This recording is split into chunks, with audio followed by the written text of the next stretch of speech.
Welcome to another edition of the Church Solutions Podcast. Hi, my name is Steve Lacy. And I'm Phil Thompson, and we come to you normally every week or so to do this podcast. We are with a company called JSL Solutions, and we have three fine products that we offer churches and ministries. That is StreamingChurch.tv, ChurchAppLive.com, and MyFlock.com.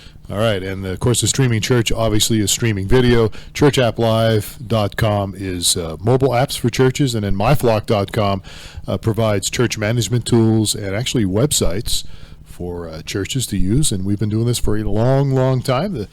The MyFlock thing came on the scene in 2001, wasn't it? 2001, late 2001. So yes, wow. We've been doing this a long time. All right. So Steve and I host this podcast, and we obviously talk a lot about technical things because our company mainly exists to help churches use technology and ministries, and not just all ministries, but for the most part, churches and ministries. But we do talk about leadership things because both Steve and I have been involved in leadership in our churches. I still am.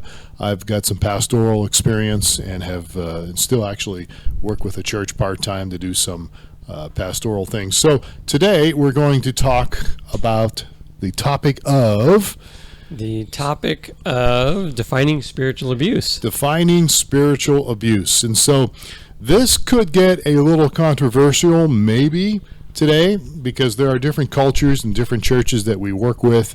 And we understand that there may be some people that feel like something may not necessarily be wrong or may not necessarily be spiritual abuse.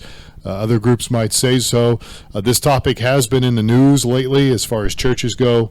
We won't get into names, but there have been quite a big church that actually had to make some major changes, and their pastor resigned up in the northwestern part of the country. Yeah, and there's actually a church that I was hearing about here in town, Tucson, Arizona, that's been, and which kind of gets me going with having media and the media beliefs reporting on churches is often really off kilter.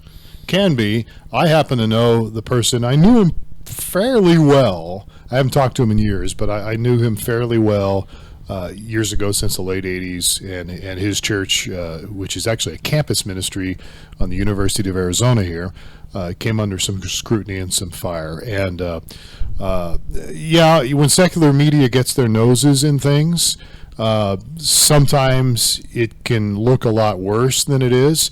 But I would say this too, that if something smells fishy, there could definitely be a dead fish around somewhere.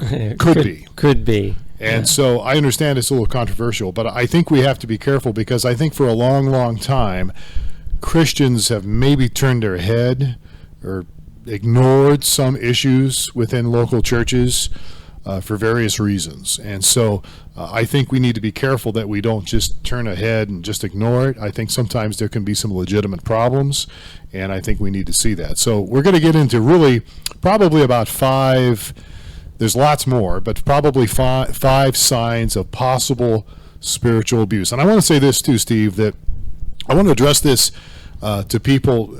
Most people that are listening to this podcast are either working in ministry, or they're serving as volunteers. Some of them could be pastors, some of them could be associate pastors, but there's also people that could be volunteers. And so the reason for this podcast, this topic, defining spiritual abuse, is because, and I'll kind of be transparent here and share my own experiences. I was involved in some spiritual abuse as a young Christian, and didn't really recognize it till later. Mm-hmm. And in fact, when I got into leadership and got into some spiritual authority that I had that was legitimate, there were some of these things we're going to talk about that I kind of I teetered on the line on it. I pushed the boundary a little bit because I thought that, well, it's nothing wrong with this, nothing wrong with what I'm doing because I've seen it happen before, and this isn't wrong what I'm doing. And later, I had to back up a few months later and realize, you know what? The way I dealt with the situation wasn't right, and it was definitely teetering on spiritual abuse, if not outright spiritual abuse. So I say that because there can be some pastors listening here that think, well, I'm not spiritually abusing people, but you know what? You might be and not even realize it. You see what I'm saying? Yeah. So I really hope that I hope some people will keep an open mind here, because I think it's very possible to cross the line if you're in leadership and not necessarily realize it until it's too late, or maybe hopefully somebody brings it to your attention.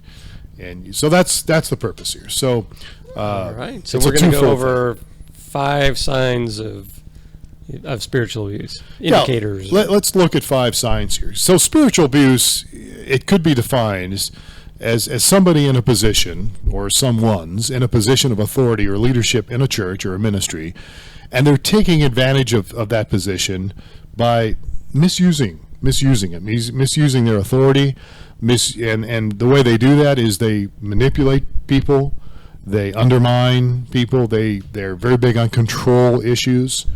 Abuse can come in. There can be physical abuse. There certainly can be emotional abuse, where you try to coerce somebody into doing something, and it can be unbiblical, it can be ungodly, and sometimes you can even manipulate people to do something that can be right, but it may not. But the ends doesn't justify the means, if that makes any sense. Mm-hmm. So that's the idea of spiritual abuse. So from our little list here, one sign of spiritual abuse could be fleecing the flock is the first one on our list. Fleecing the flock. Excuse me, I have a cold here, so I'm going to be yeah. hacking up a lung here. That's one of the reasons we have taken a break a couple of weeks, is you've been sick and I've been unavailable. You were unavailable. You were on vacation and I got really sick. So one sign of spiritual abuse, fleecing the flock. And we've all heard of this, where there's these guys on TV and radio that just take advantage of people. They collect their money, and they're using it for purposes that may not be the best suited for the ministry.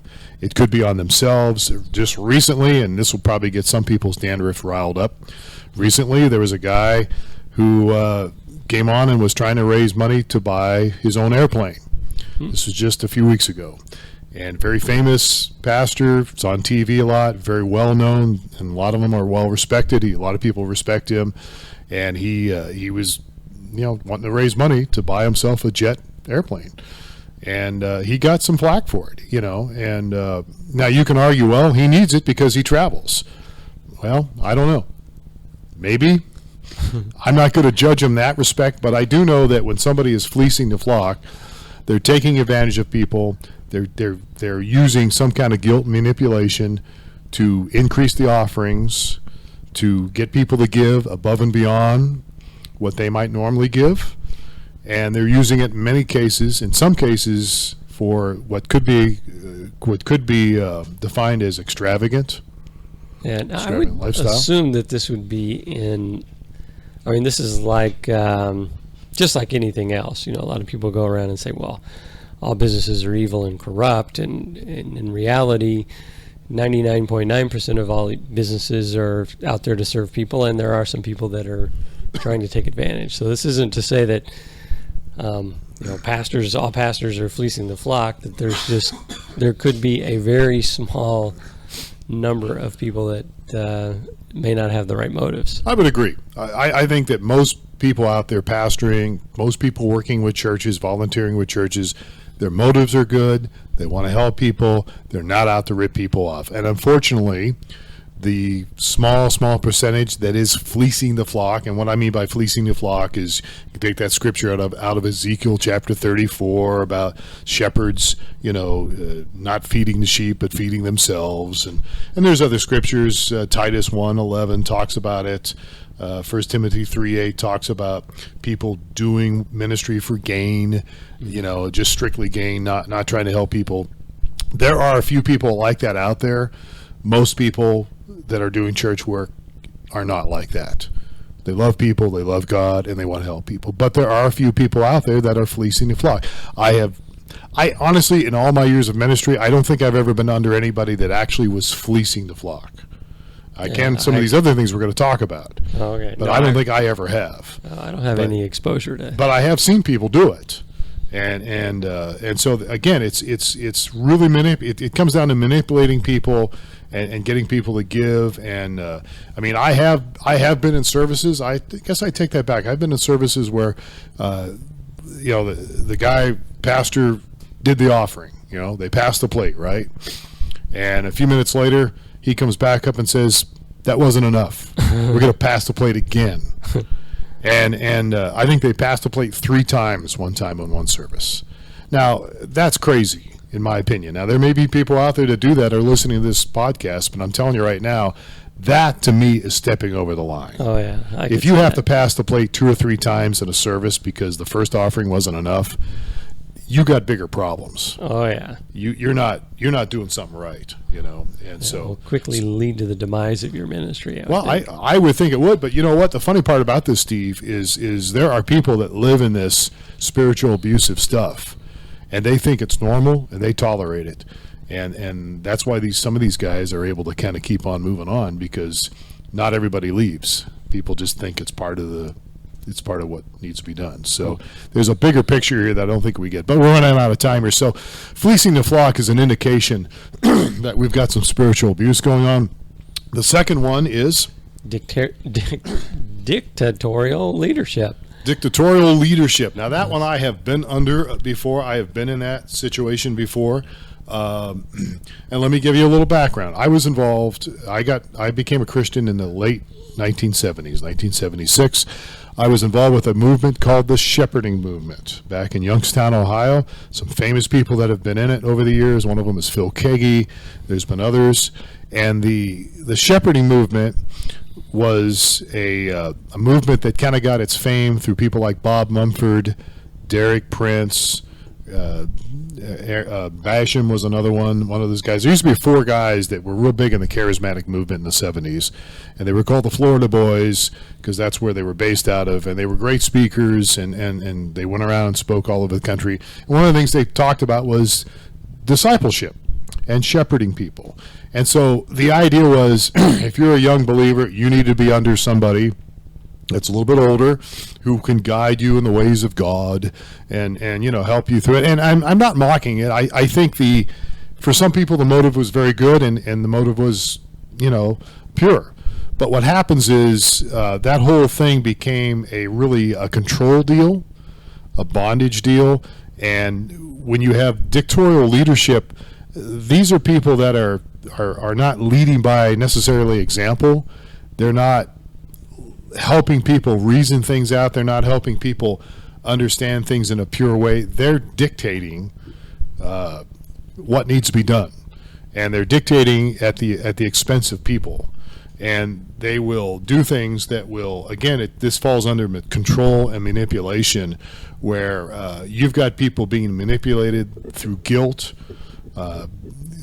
tools of fear, anxiety, those kind of things, where they're coercing people.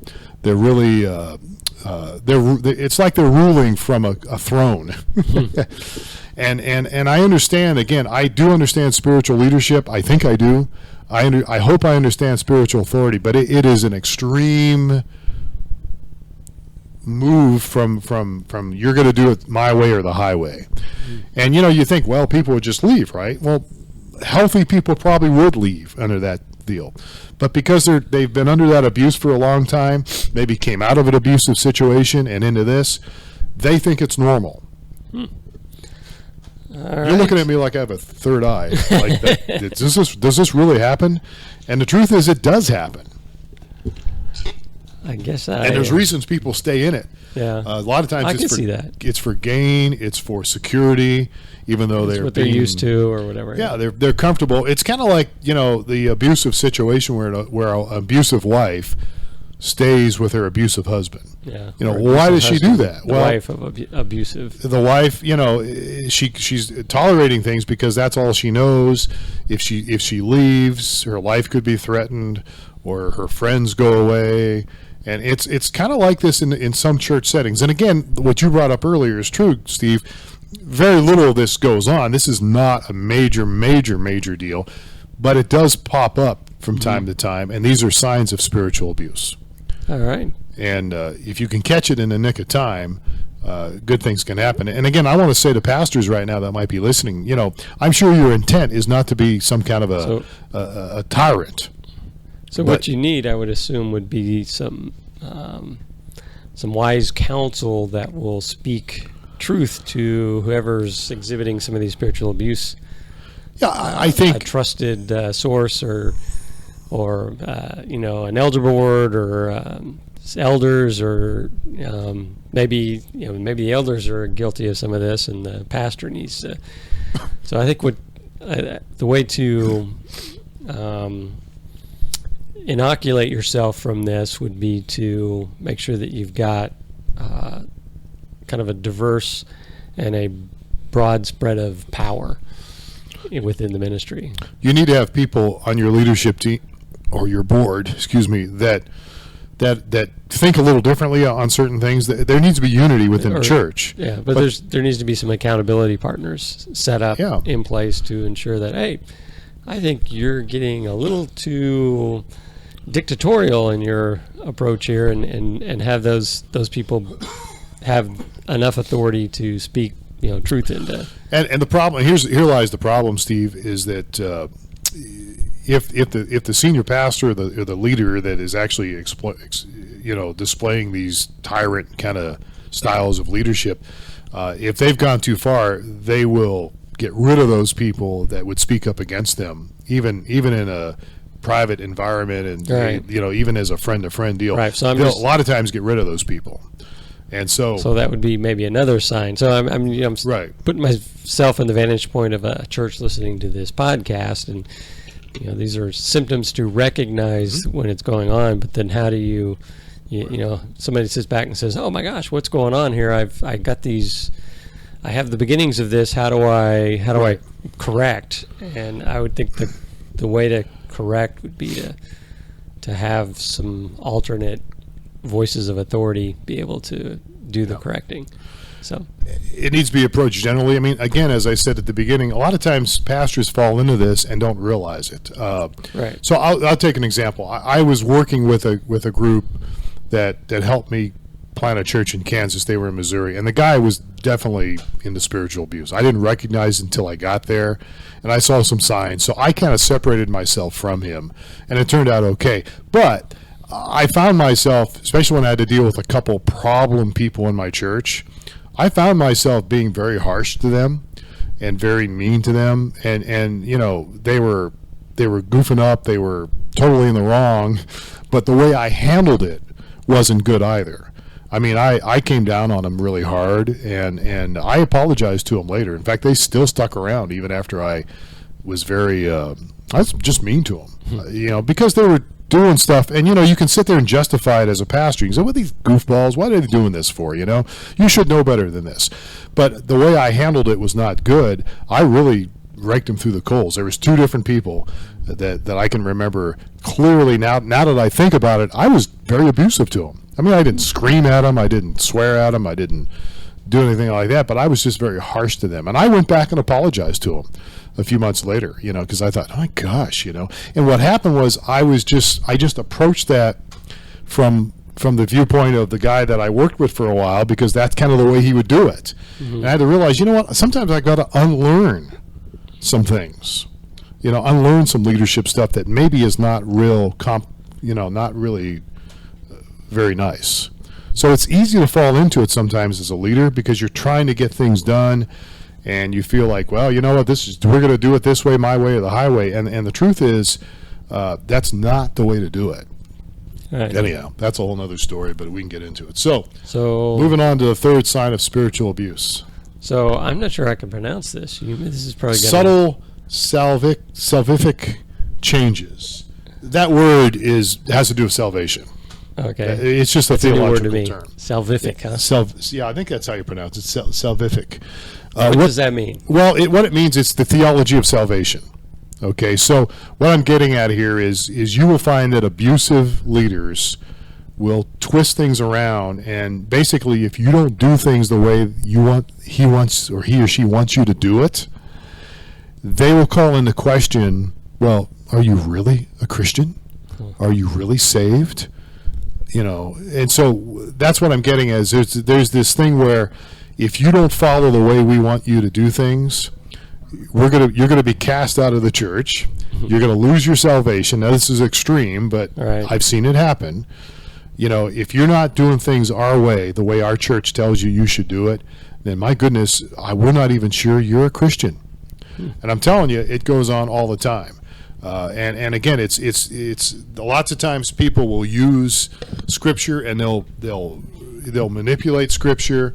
They will maybe misinterpret it, but they'll twist it in such a way where it will affect you, and all of a sudden you realize, well, gosh, if I don't do what this person says, maybe I'm going to lose my salvation, or maybe something along those lines. Maybe you don't believe you're going to lose your salvation, but maybe you'll believe you're going to lose favor with God or lose favor with certain people. Yeah. Does that make sense? Yeah, that makes sense. So in the notes here, it says that some pastors might begin to water down the gospel in order to fill the pews, huh? That's another extreme. That's a whole. That's the other side of the coin, is that a lot of times you can do things to just make it so where you ignore what's going on in the church. So there may be issues, we could call them sin issues within the church.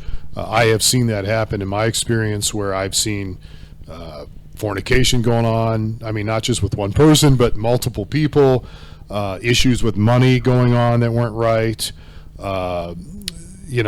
People, again, even people not taken care of as they should have been taken care of, and so they've watered down those things just for the sake of numbers, and it affects people's lives in a negative way. It's part of spiritual abuse. All right. Moving on. Number 4. Denominational exclusivity. Yeah. So that one, big words in these titles here, man. yeah. All it comes down to is basically our church is right, your church is wrong. Yeah, and this is probably fairly predominant. I would say this is definitely a little more probably predominant. It's kind of how denominationals got their that came into being, right? Well, it's not just denominations. I mean, the title here is for spiritual abuse, denominational exclusivity, but it's non-denominational groups get into this all the time. And that is, our church is better than your church. Our church has the truth.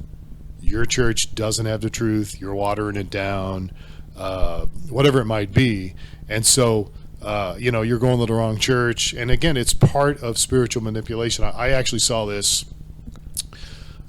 Not recently. I had somebody come to visit my church, and when their pastor, I don't know what the deal, I don't know how committed they were to the other church. Obviously, they weren't that committed because they came to my church.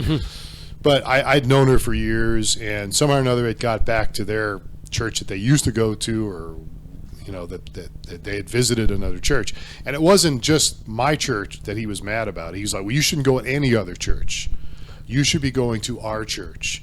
Why would you want to go to any other church? We have got the truth. We have got it. And it wasn't just, my church has a different slant on some things, but it wasn't just that. It was just the fact that this couple went to somebody else's church. It could be the same denomination. It could have been the same sort of group, but because it was a different church, oh my gosh, how could you do that? Yeah. And so, that's just crazy. That's control. That's manipulation. I mean, my goodness. Yeah. You had in the notes here a story about when you were going door to door. I've gone door to door for years. I don't do it anymore, but this is back in the 70s, and it's you run into all sorts of people. Door to door today is much different. It's much different than it was in the 70s. In fact, we went door to door, I think, in the late 90s because we were Alive was starting a different campus, and so we went in that area, and we couldn't get anybody to answer the door. But yeah, you walk through the door, especially in the 70s, you could have a lot of fun. I mean, some people would invite you in the house, and like you were their best friends, and then other people, like in this case, slams the door in my face. You're wasting your time. That kind of a thing. So. that's an old example that really, you just, I mean, some people still go door to door, but I would venture to say that you're probably not getting too far. So this person that said you're wasting your time was basically saying, if you're not a part of my church, you're not. Oh yeah. You're not a saved individual. So well, I did a street ministry. We're going back in the 70s. I did a street ministry back in the 70s, and we were helping people on the street and sharing the gospel with them. And there was another group here in town that they were trying to convert me. Because you're not really a Christian unless you go to our church.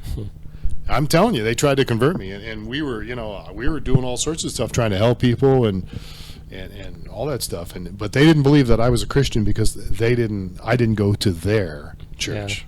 Yeah. All right. We're almost out of time. Okay. So number 5, prideful arrogance. Prideful arrogance. So this is again really hard especially if you're in leadership, because you may do some things well, and pride is very easy to slip into your life. But when you start believing that everything you say is right, when you believe you can do no wrong, when you believe that, basically your word is the gospel, you're in big trouble, because it will definitely create problems for you down the road, for your church down the road, because nobody's got their act together totally. You might be a great pastor, a great speaker, but you're still just a person. Yeah. And you've got flaws. Just thinking on the topic of how to prevent or address some of these issues, one of the things I think is real important is that the senior pastor is being mentored by somebody else outside the church. I think so. I think it's good to have relationships. If you're a senior pastor, you really need to have at least 2 or 3 good friends that you can open your heart up with, that you can be honest with, that you can be transparent with. Being mentored by as well, right? I think that's true. It's hard to do today. I've tried to find that over the years, and it's really kind of hard to do that. But there are people out there that you can have relationships with that hopefully are a little bit older than you, a few steps ahead. Yeah. And it takes humility. Yeah, it does. Yeah, you really think does. of, Tiger Woods still takes golf lessons. Yeah. So he needs them right now too. But yeah, you really do have to humble yourself and realize, what, I need to have myself. And I would say mentoring is great, but even if you don't have a quote mentor, if you can get with 2 or 3 guys that are experienced, that are at least on your level as far as maybe age, maybe years in ministry, that goes a long way. Right. And again, the whole key to this whole thing with spiritual abuse is if you're the leader, you've got to always check yourself, and you've got to constantly remind yourself who you are. You're just a person, you're just a human, and that you need to make sure that you surround yourself with people that will tell you the truth in love. Mm-hmm. But that's hard to do. We don't have time here, we're running out of time, but as a senior pastor, it's very difficult because, it's your job. And so if people know you're human and know that you make mistakes, it's very difficult because you feel like, oh my God, I might lose my job. They might fire me if they know I have a problem with pornography or if I have a problem with whatever, And so it is a delicate situation, but that's why it's important to surround yourself with healthy people and that can tell you the truth in love, and hopefully can be confidential when they need to be, and those kind of things. But this thing we're talking about here today, spiritual abuse, we can't cover it all. We're already over time, but these are just some signs to look for. So if you're a leader, check yourself on these things. If you're somebody that's in a volunteer position, and if you see this going on a constant basis, I would encourage you to talk to some other leaders. But the truth is, you may have to move on. You have to vominos, huh? You may have to, and I hate to say that, but if people aren't willing to change. But spiritual abuse is very real. It's not as prevalent maybe as we think, but it still is out there, and we need to be careful. So we're out of time. So, hey, if you have some feedback on this, we'd love to hear from you. Send us an email, support@StreamingChurch.tv. We're on iTunes. Look for Church Solutions Podcast. Look for us on YouTube under StreamingChurch.tv. Look for us under NewMediaMinistries.tv. Lots of places you can find us. We'd love to hear from you, even if you don't agree with us. Maybe you got something to add to it.